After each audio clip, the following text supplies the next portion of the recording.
Money never sleeps, pal. Hey there, I'm Pete Townsend, and this is Money Never Sleeps. We look inside the minds of entrepreneurs and at the crossover of startups, enterprise, finance, technology, and life as we know it. This week, I'm joined by my longtime Techstars colleague and friend, Allard Luchsinger, Managing Director of the ABN AMRO and Techstars Future of Finance Accelerator in Amsterdam.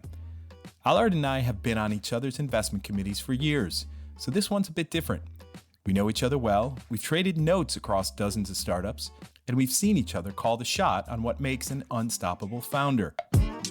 Money never sleeps, pal. In this episode, we go deep on Allard's journey from building startups in the early internet days to running one of Europe's most respected fintech accelerators. We talk founder conviction, investing in Europe, investing in Africa, the parallels between AI today and the early days of fintech, and how mindfulness and meditation can give both founders and investors a competitive edge. This one is full of hard-won insight, but delivered with Allard's signature clarity and calm, and it's a conversation I think a lot of us in this game will find helpful. So let's get into it with Allard Luchsinger, all right here on Money Never Sleeps. Listen, Allard, you've been part of the venture industry now for the past 15 years and in the ecosystem in a number of different ways. Maybe start with how you found your way into venture and why you're doing it. I was a founder. I started my first, what we then called internet business in 99. And it was a B2B marketplace for the trade in new passenger cars. And we were three guys and we didn't know anything about cars. But it was the internet, and we had 3 years of working experience, so we knew everything. And we were going to revolutionize the global car trading industry. That was the goal. And we did extremely well for a period. So it was an amazing ride, and it was like the full internet bubble ride. And then in the end, we died pretty spectacularly. It imploded, which is probably my biggest learning. I was the CEO. We brought it to like 50 people, and we raised 30 million euros, which is a lot of money at that time. And then, like in one day, a weird day, the whole business model fell apart. And how'd that happen? Yeah, so we, in the end, we found product market fit by like basically our platform facilitating the trade between continental European car dealers, specifically from the Netherlands, who bought cars with the steering wheel on the wrong side, as we would say, and then sent them over, exported them to the UK. And there was a tax arbitrage, which is, like, weirdly enough, at that time, 35% arbitrage. Wow. You had all these huge car supermarkets with these cars bought in continental Europe in the UK. And we facilitated that trade. And that was like, we did 4,000 cars on our platform. I mean, this was the thing. And then the UK pound dropped by 10% against the euro in a week. And our buyers in the UK just stopped picking up the phone, stopped picking up the cars. Wow. And so we had all these mom and pop dealers in the Netherlands who bought 200 cars with the steering wheel on the wrong side, parking them in neighborhoods because they couldn't. And then their buyers just wouldn't pick up the cars anymore. And we thought we had contracts, but it turned out like these contracts meant nothing. So within a week, it turned out that our whole business model was basically totally, like, there was a basic mistake in our business model and structural wrong. And we lost all our buyers and all our sellers. And that was it. We basically then fired half of the people, tried to kind of keep on going with that, but we never really recovered. Everything went very badly and we closed down a year from then. So I did what we then call B2C thing, back to consulting, or back to consulting, back to banking. You might remember that. And then started another company a few years later, which is a fintech company. And now I actually had some experience doing startups, and two guys that I didn't know, we got introduced, started this company, and they needed a third co-founder who actually knew something about building a company. So we started this company, which is basically the Robinhood model, zero commission trading in 2005 with one other guy from Amsterdam. We left for the US to build a business. We didn't know anything about online brokerage in the US, but we thought, hey, why not? How hard can it be? Turned out to be very hard, of course, but, we kept on going at it. We actually couldn't make that zero commission model work because customer acquisition costs were just too high. We didn't have that new platform that Robinhood had later, which was the iPhone, but ended up building quite a sizable company. And the largest investor in that company was actually a family office out of the Netherlands. And during the financial crisis, which hit us like full on a year into the business, like in our first business, it was the dot-com bubble bursting that hit us. Timing is everything, right? But this time, our family office investor turned out to be like super loyal and committed to the business and really helped us through that difficult phase and allowed us to keep on building that business. And at some point, we left the operational management of the company. We were then 120 people, all of them from the US, and all of them knowing much more about online brokers probably than we did. And so at some point, my co-founder and I left operational management, went on the board, and then this investor asked me to build a fintech-focused VC with him. So that got me into venture. That was in 2011. And this is a time that, like, when he asked me to do this, like, hey, I've got this thesis, which is basically financial services and the internet. And it's going to be a big thing. And of course, with the company we built, Zeco, that was his first investment in that, but he really believed in it. And so I said yes to that and built this VC firm called Velocity Fintech Ventures. And we invested mainly in Europe and in Africa, late seed, Series A, which would now more be like seed, almost pre-seed and seed, right? And we had a great run at that. We did it for 10 years and became a fund. We took outside investors in. And at some point, that really didn't work for him. I became a partner in that. And after 10 years, we broke up. A friendly breakup after 16 years in the fintech space. I actually didn't know whether I wanted to continue there, whether I wanted to raise a fund. I decided to take a sabbatical. I was happily in my sabbatical during COVID. And then at some point, Techstars called me. And they were like, hey, we're looking for someone with fintech founder experience, fintech investor experience in Amsterdam available. And, if possible, some affinity with ABN AMRO Bank, which I had all of affinity with because in my first startup, I actually partnered with them. And as a consultant in my very first job, I worked with them very extensively. I think there's one guy in the world that fits that profile and you have him on the phone. That's me. So I didn't say yes to it immediately, because I was working on some other project and I knew that was like a very low probability project, but we were going to acquire this fund platform. And I gave it like 25% that would work. But I told Techstars, I need to sit this through. And they told me, well, it doesn't work out, check back in. And because of COVID, they postponed the program for half a year because they didn't want to do another one like fully remote. And so there was still time for me to get on board for that program in 2022. So this is how I started with Techstars. And there was this fintech accelerator program with Barclays that ran in London for about 10 years. And that had come to an end. And at that time, MD in London moved over to Amsterdam to start the program with ABN AMRO. And basically took all the assets and the mentors and the programming. And I basically continued that fintech with the European fintech program in Amsterdam. And I followed him up. This was the first in-person program. And we're now going for our 5th year, my 4th year, running this fintech accelerator, Techstars Fintech Accelerator out of Amsterdam. All right. And something you said there back a couple minutes ago struck a chord. And I saw this in your LinkedIn profile, Allard. Even though we've known each other for years, I went back to obviously look at your LinkedIn profile to find a couple of things. And the Africa connection there was something that was important to me because I had been on the board of an Irish fintech for 6 years and they just had an exit. But part of their big geo that they have partnerships with and that they sell in is in Western Africa. And there's always been a bit of a affinity that I've had for that part of the world in terms of its appetite for fintech. With your focus on European fintech, what lessons did you learn out of looking at African fintech that you think enriched your view of the European space? So I've always been very passionate about fintech in Africa. My first connection to that was that after I came back from San Francisco and we came back to the Netherlands, I got in touch with a friend of mine who lived and we had a fund out of Kenya, and they were making an investment in this company called Cellulant. And they were looking for a board member, someone who actually knew about startups and knew about fintech.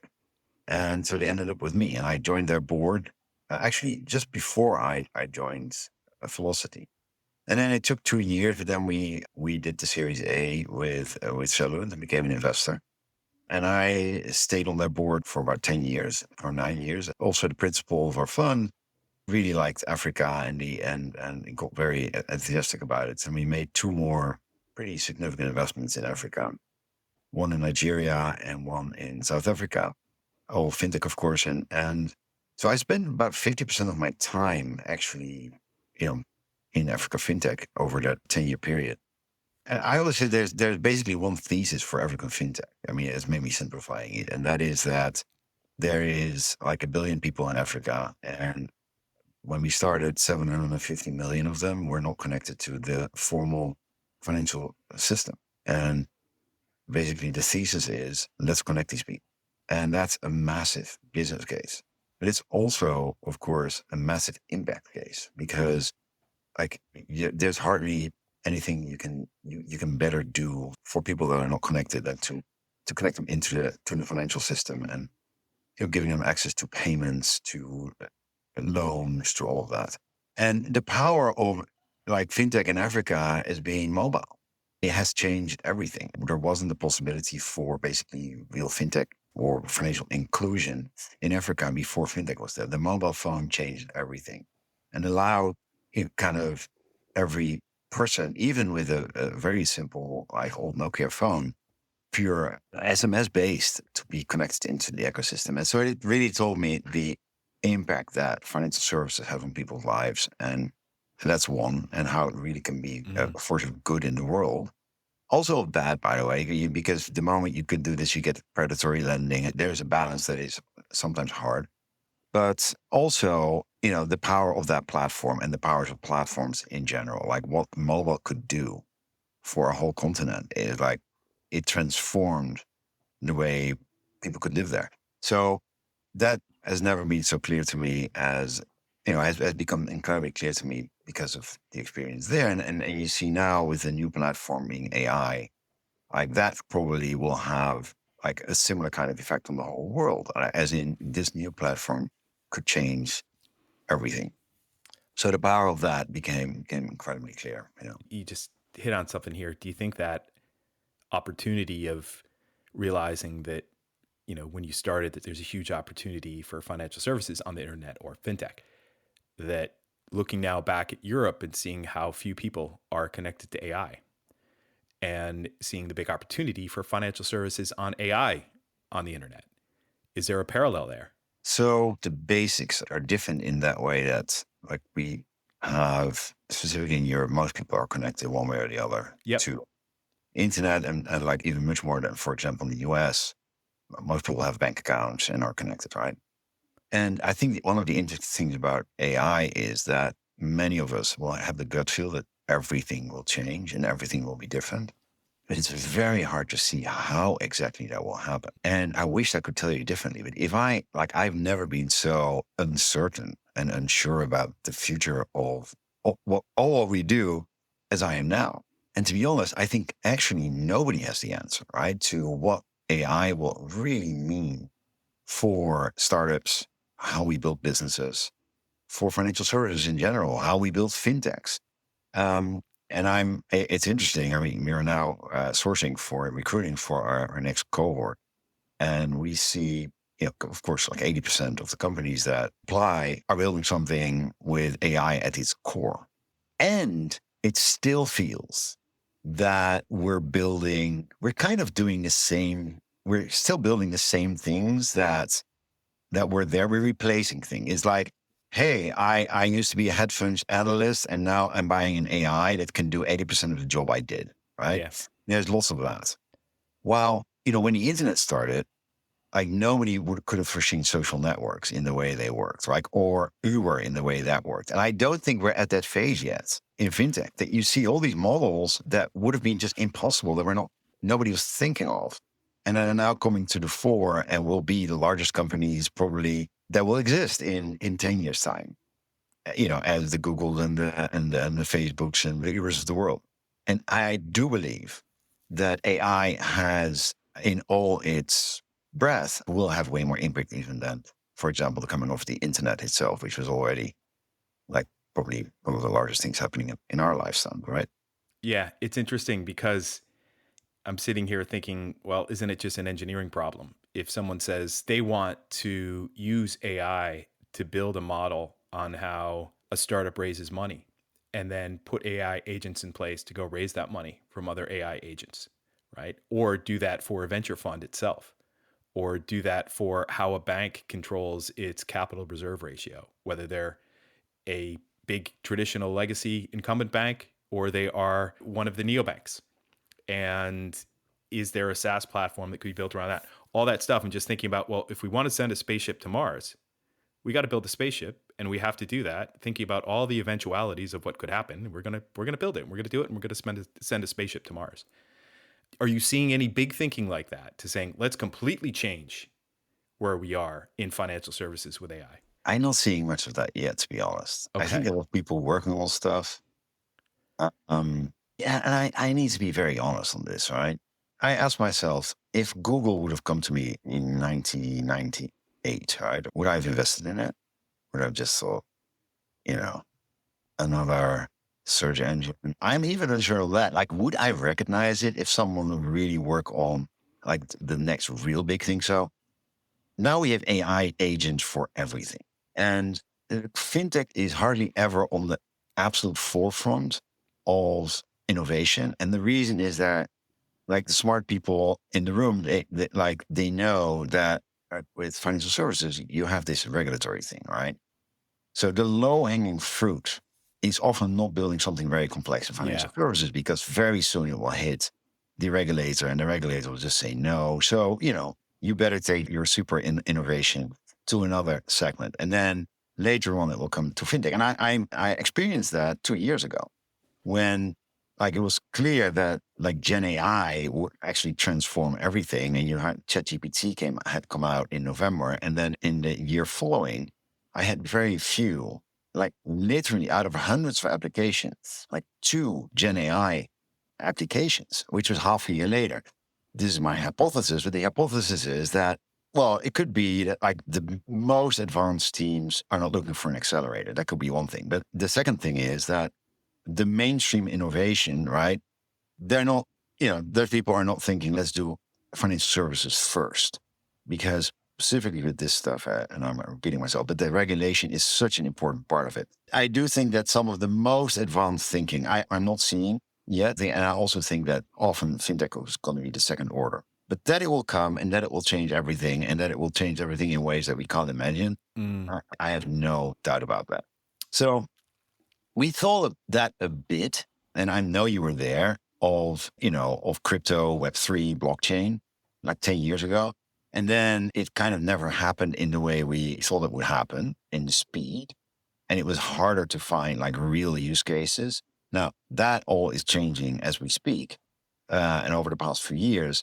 But I think the AI thing is different, and you can see it already. It will truly change everything in such a structure, in like such a foundational way and fast. What's turned the tide is that people stop saying, hey, I'm a blockchain business or I'm a crypto business. It's that they're going in to solve a problem, and that it just happens to be the technology they're using is blockchain and tech that's been used to power crypto businesses in general.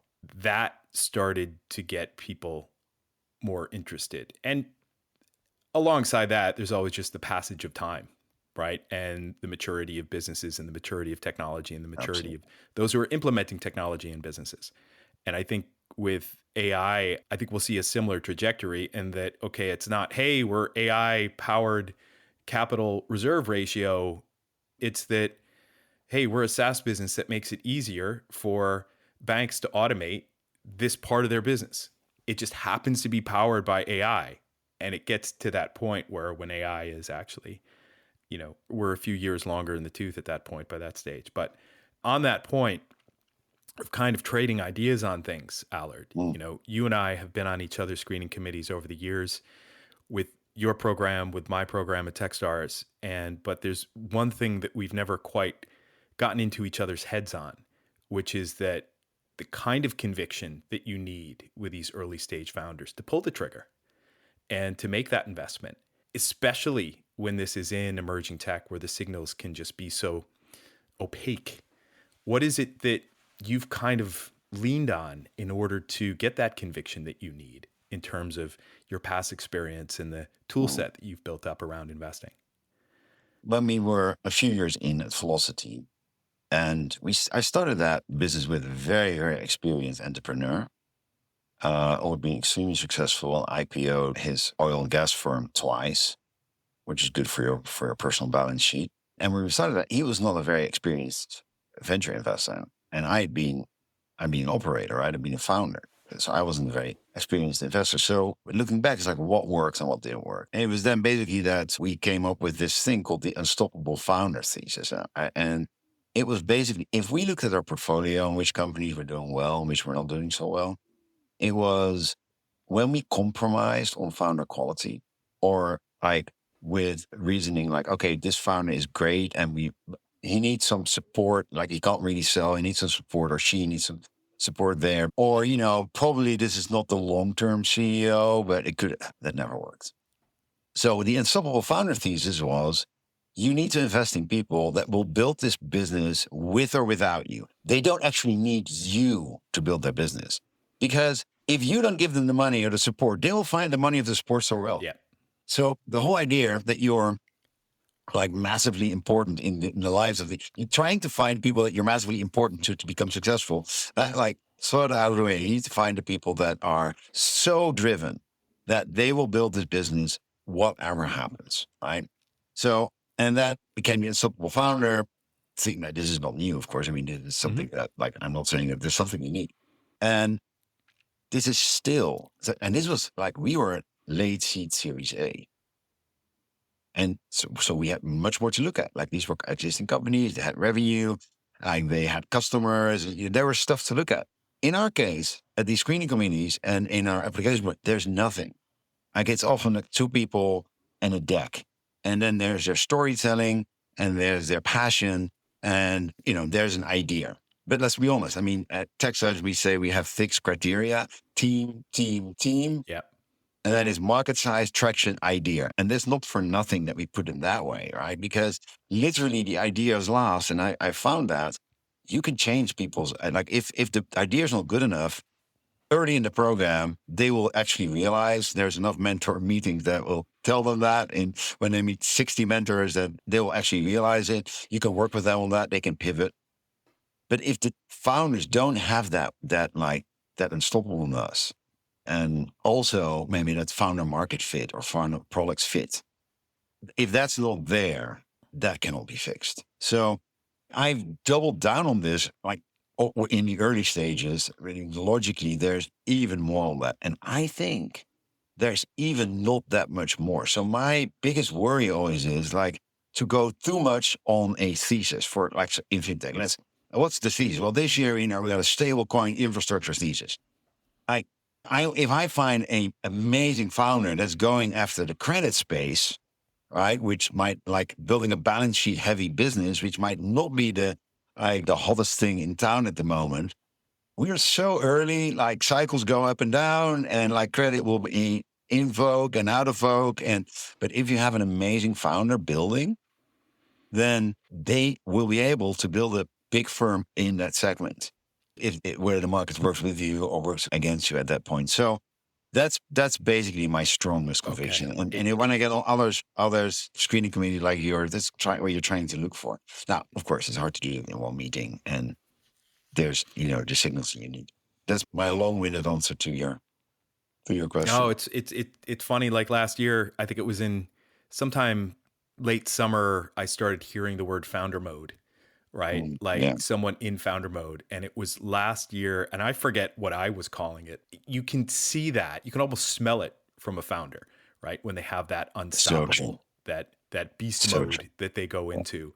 And you see it. And it's funny because it can be in the people that you least expect that are prim and proper, always kind of like on at the top level, very sophisticated. But like when you break it down, they're just hungry animals and they'll just go for it. When you take that approach, Allard, and to be founder first and founder focused, as we all have to be in Techstars, obviously, and as anyone in early stage investing and pre-seed investing needs to be.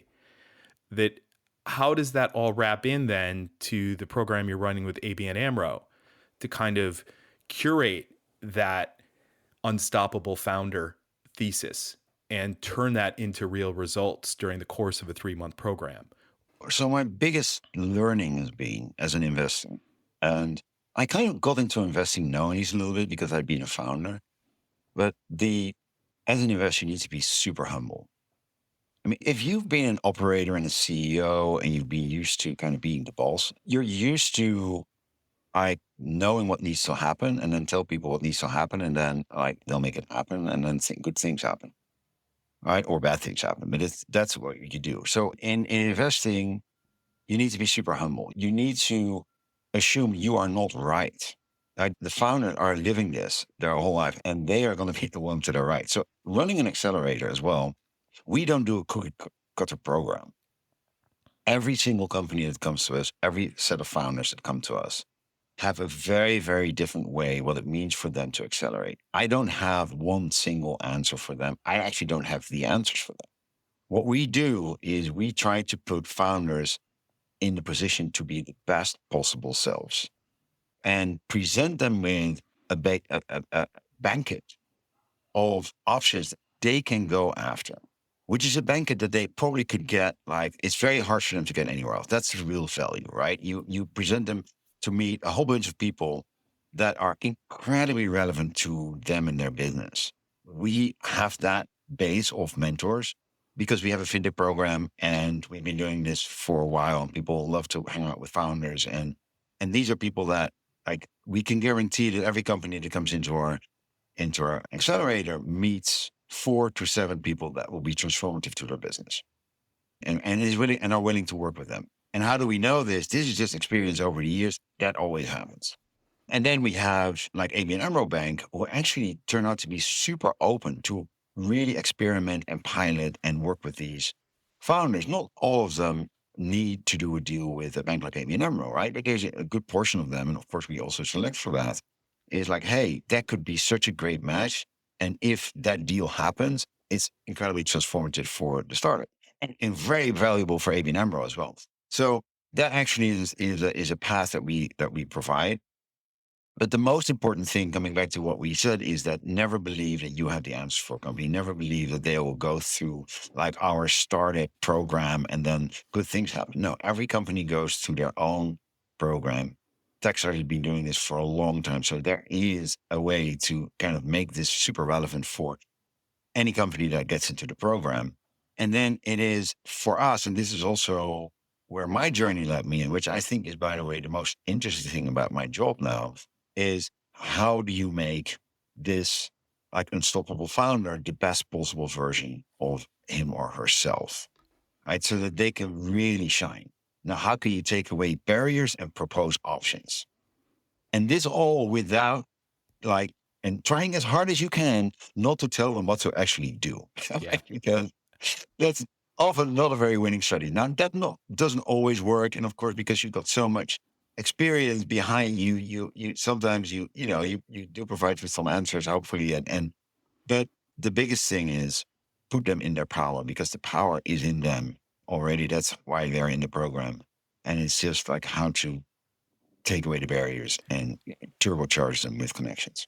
And how do you, in terms of helping them find their way, how do you restrain yourself from giving outright guidance and advice versus enabling them to find their path? Yeah, so this is a very interesting question because I never get that totally right. It's hard to get right. Like I at one point I trained to be a coach, and so a coach asks questions, and as a coach you are actually not allowed to give answers.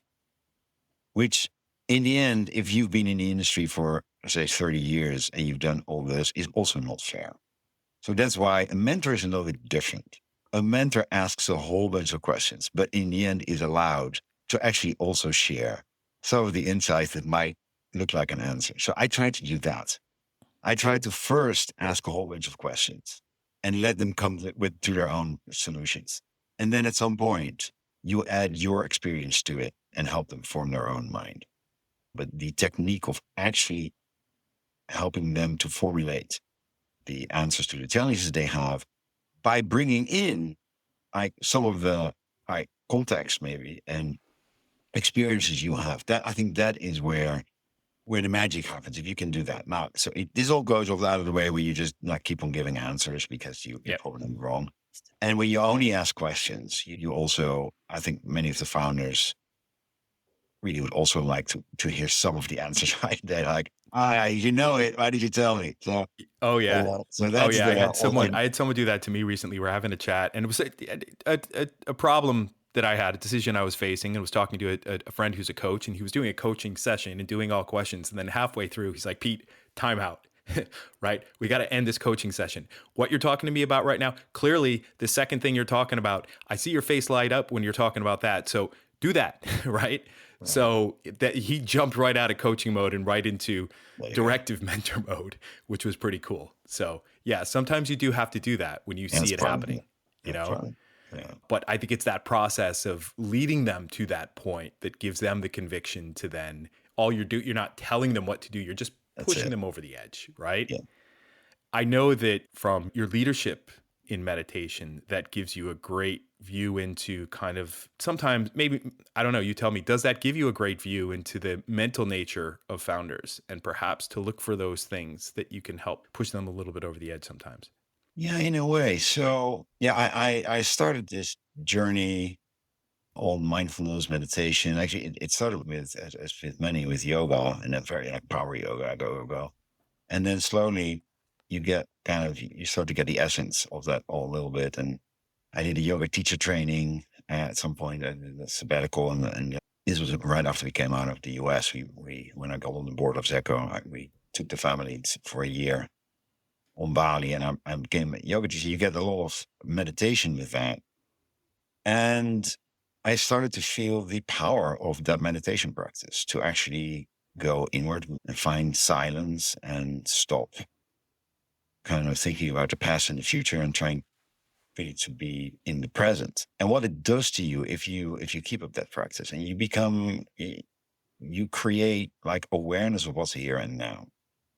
And that awareness allows you also to be in better control of your responses.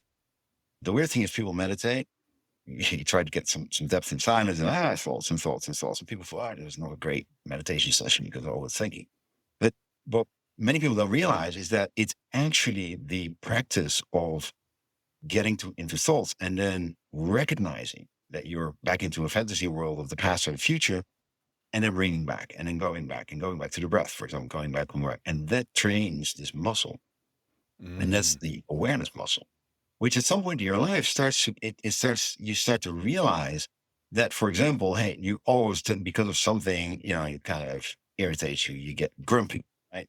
And then I could be grumpy for an hour for not really a great reason. I wasn't really lashing out to people, but like, well, I'm grumpy. And then you're grumpy to your family a little bit and nobody knows. And like the awareness created for meditation, now you still get grumpy, but then after like half a minute, you're like, oh, I'm grumpy. And then you can snap out of it. So that, and I think so that the more you practice mindfulness practice, like meditation being maybe the primary one, the more you train that muscle of awareness. And that starts to roll into also recognizing things in other people. I noticed I'm more able to be in the present with what is really here now, not only thinking about what I'm going to react to and all that, because now I catch myself easier going, I'm actually now thinking about when I want to answer, I'm not really listening. So trying to do that, which makes you more receptive to what people are actually saying and actually really hearing what people are saying and being able to be there with them when, kind of they tell you something. And I think that has had a significant effect of how I lead and also how people perceive in that. Like people feel it when you're present. They feel it when you're really there. I mean, you're really listening. Or when you're like actually with your thoughts halfway somewhere else or trying to think of what you're going to say or all that. So yeah, I do think that has been very, very useful. Probably my most useful life skill and most useful training over the past, say, 20 years. and also the one, to be very honest, which most excites me to deepen. Like, I feel that there's so much more to find there. It feels very productive because the effects of the training actually, they come out in the real world, in your relationships with your family, in your friends, and the people you work with. Now, and also this, it's often like 2 steps forward, 1 step back, two Yeah, steps back, maybe totally. 3 steps forward. It's all the same. And like, there's never like this, it's very non-perfect. I know where you're going. And I've been doing meditation now for the last few years, but very lightly and just discipline that I have to try to do it most days.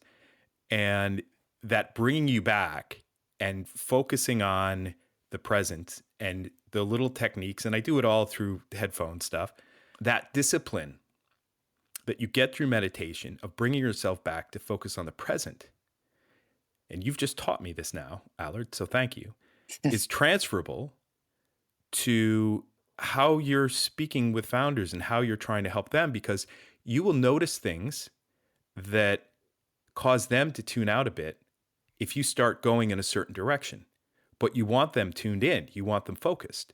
So it's bringing yourself back off of whatever path you're going down with your guidance, with whatever, and bringing it back to focus on the founder and to ensure you've got that buy-in, you've got that purchase, really, that traction with the founder's mindset, between your mindset and their mindset.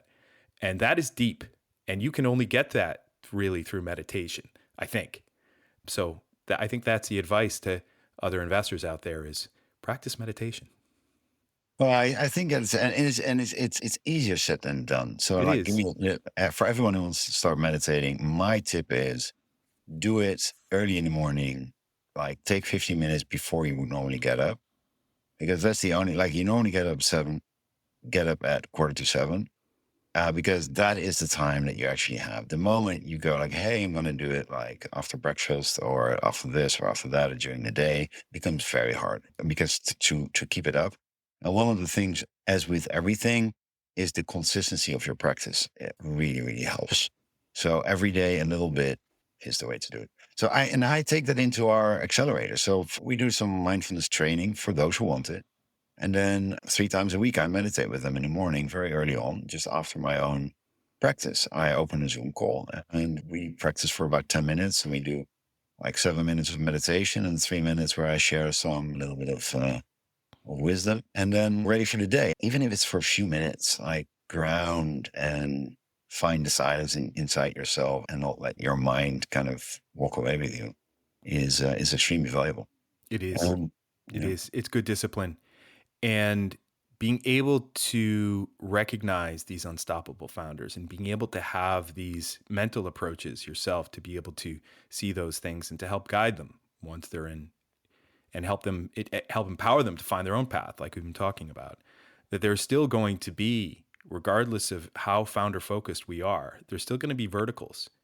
There's still going to be things interesting in fintech that are happening that you think are going to be important to where these founders then go over the course of the next 12 to 18 to 24 months, and even on, beyond that. Are there things that you're pointing to right now that you think are very interesting in fintech that you think are going to be important for founders to embrace in terms of, some of these blurred lines between different verticals right now? So it's, and you said the blurred lines between vertical. I mean, that's really a good way. So with fintech, the interesting thing with fintech is, if you look at payments, like, the market cap of payments is global GDP. I like digital payments. It's the biggest market in the world is that for payments. Lending is probably 50% of GDP, right? It's driven by loans going somewhere. So, and those things were they were like monopolized by financial institutions. But what we see, of course, more and more is that every company can be a fintech. If you have a marketplace, then you embed the lending into that, and you have, payment capabilities into that. So slowly, I think that's one of the interesting things that we've seen over the past, like, say, 5 years, is that every company becoming a fintech is one of the big themes by embedding finance into everything, which is, and all the founders that we're talking to right now, they're like, hardly anyone is still trying to build something super generic, right? We moved on in fintech from that. So that's like everything becoming a fintech. And this is such an open door. But like, if you're not thinking about how AI will change your business model.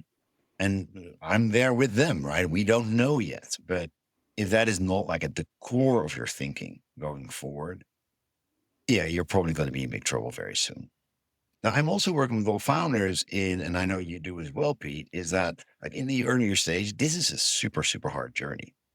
And people think it will get easier if they get into this very difficult first phase, but it actually doesn't. Like the larger the company, the larger the problem. So, and trying to keep mentally sane and stable in actually going after that journey, I think is also something that we in our programs really work on with these founders, like build also the mental resilience and the stability to be able to keep up with the like this very difficult and tough journey often.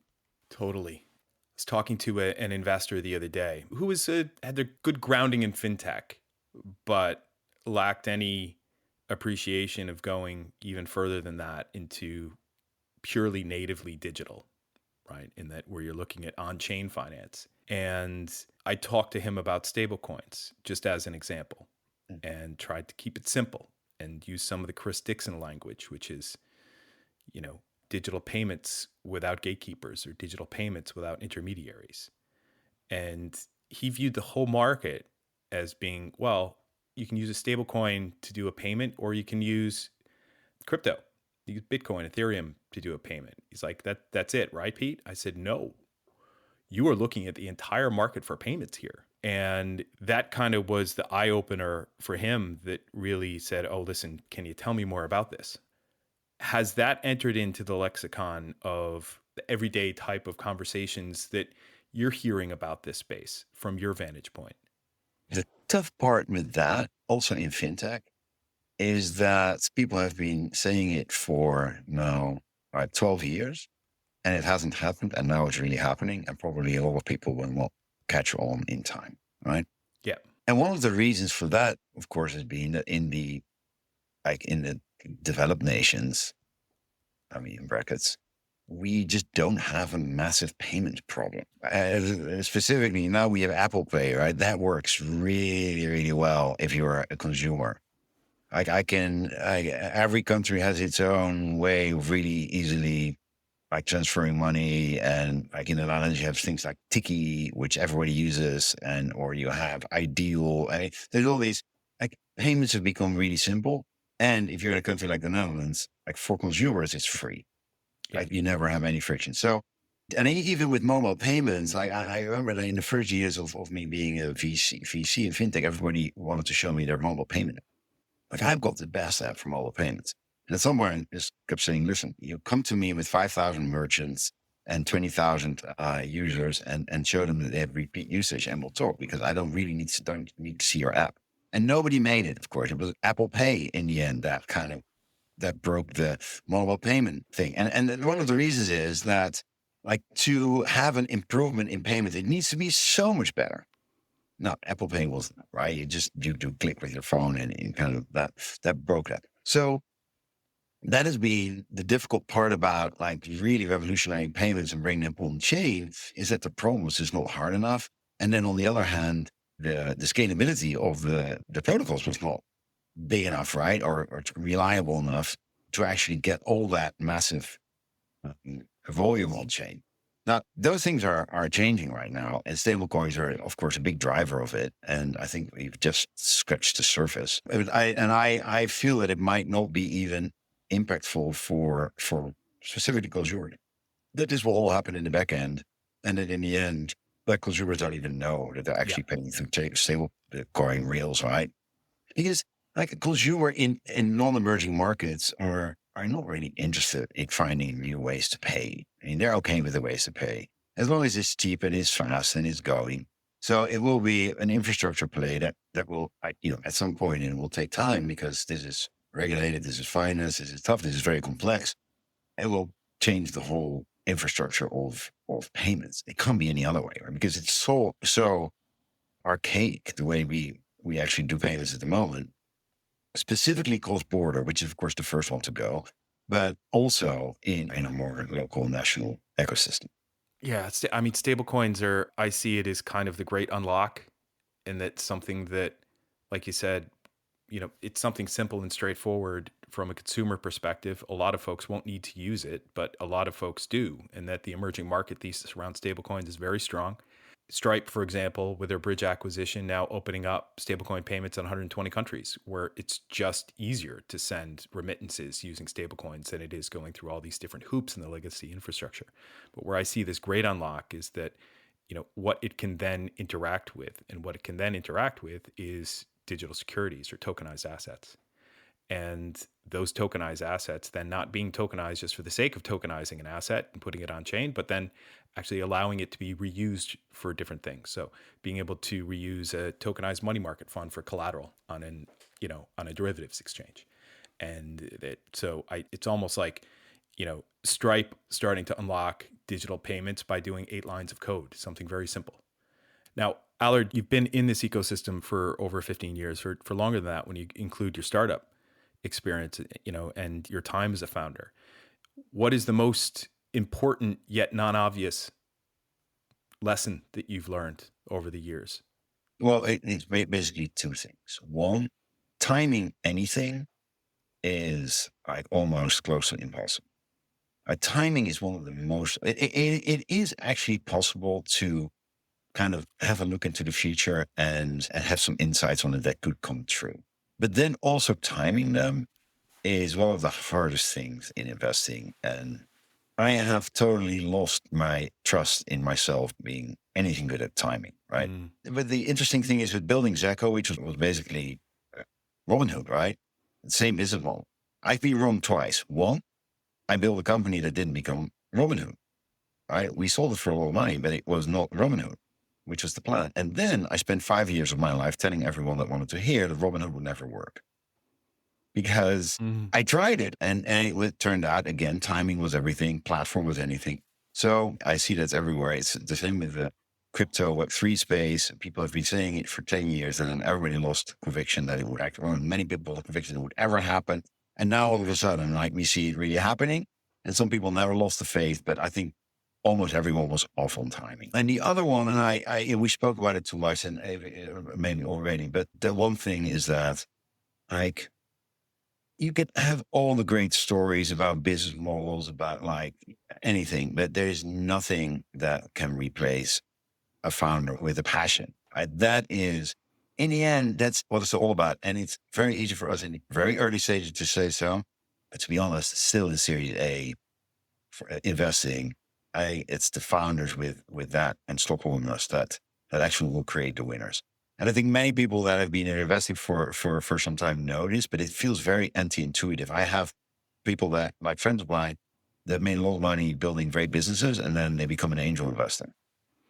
And they invest in people with great ideas. And then they're like, well, the founder is maybe not the best founder, but I've been an operator. I can fix that. Oh, no.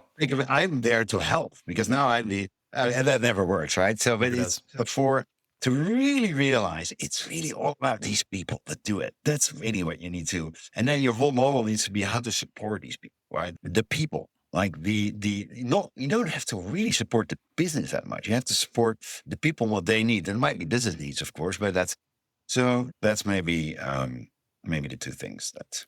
I love it. I love it.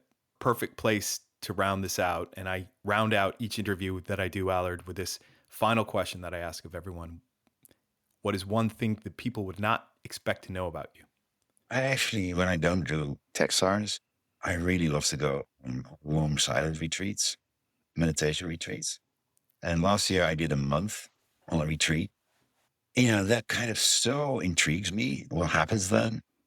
Because if you would find my passion at the moment is to more and more on this adventure of finding what's there. If you really allow the silence and the present to be there. So that might be not so obvious if you read my LinkedIn. Yeah, but listen, we've been given 2 ears and 1 mouth for a reason, right? And that is why, and Allard, this is, true to this day, when I have some of the most difficult problems with a big decision that needs to be made, that's why I give you a ring, right? And that you're excellent at listening and helping people to find their way. So thank you. Thank you, Pete. I will leave it there. And thank you for this chat. And I look forward to our next one. Very good. Thanks, Pete. That does it for this week, folks, and thanks to Allard for opening up his mind to help us figure out why he does what he does. If you like what you heard, please leave us a rating and or review on Spotify, Apple, or on moneyneversleeps.ie/rate. Thanks to Conan Brophy from Create Sound for mixing and editing this episode. Conan is an excellent media man to work with on your own podcast. As for me, I'm an early stage startup investor in the next version of the internet, and I lead the Techstars Web3 Accelerator. There are plenty of links in the show notes on moneyneversleeps.ie on how to get in touch, so don't hesitate to reach out. Finally, till next time, thanks for listening. See ya! Money never sleeps, pal.